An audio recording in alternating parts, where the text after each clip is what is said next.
Salut à tous, aujourd'hui épisode Cool Kicks un peu spécial parce que c'est un gros événement pour Macadam Basket.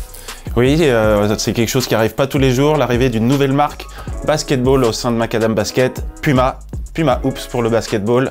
Et on va commencer aujourd'hui avec la Court Rider.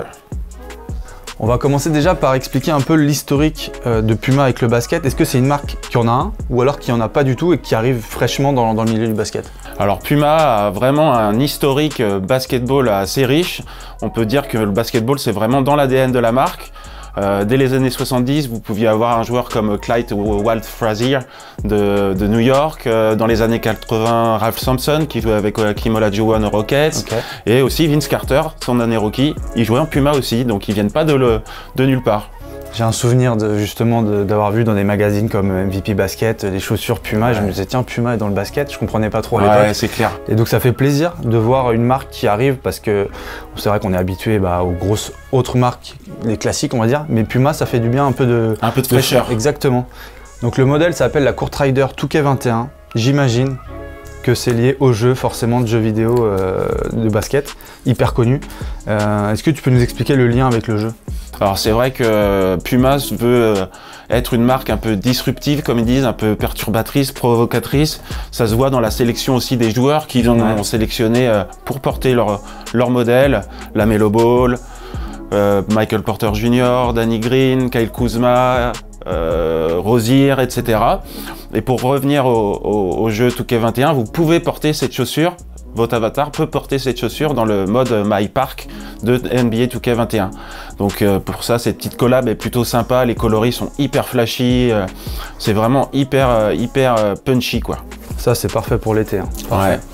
Et moi, j'ai une autre question du coup pour toi. Forcément, on va parler de technique.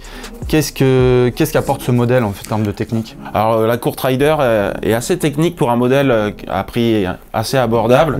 Vous avez une mousse absorbante de choc sur toute la longueur de la semelle appelée Puma Foam. Et il y a une très grosse traction, super grip au niveau de la semelle pour éviter de glisser. Et on peut retrouver cette chaussure aussi bien dans les salles que sur les playgrounds. Hein. Vraiment, elle est ni trop haute ni trop basse, elle est hyper légère, ça c'est vraiment excellent.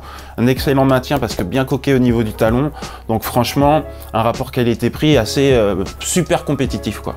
Ouais, c'est top. En plus, c'est un modèle qui est mixte aussi au niveau des couleurs, j'ai l'impression. C'est pas quelque chose qui est marqué homme ou femme. Maintenant, le rose, c'est pas que pour les femmes.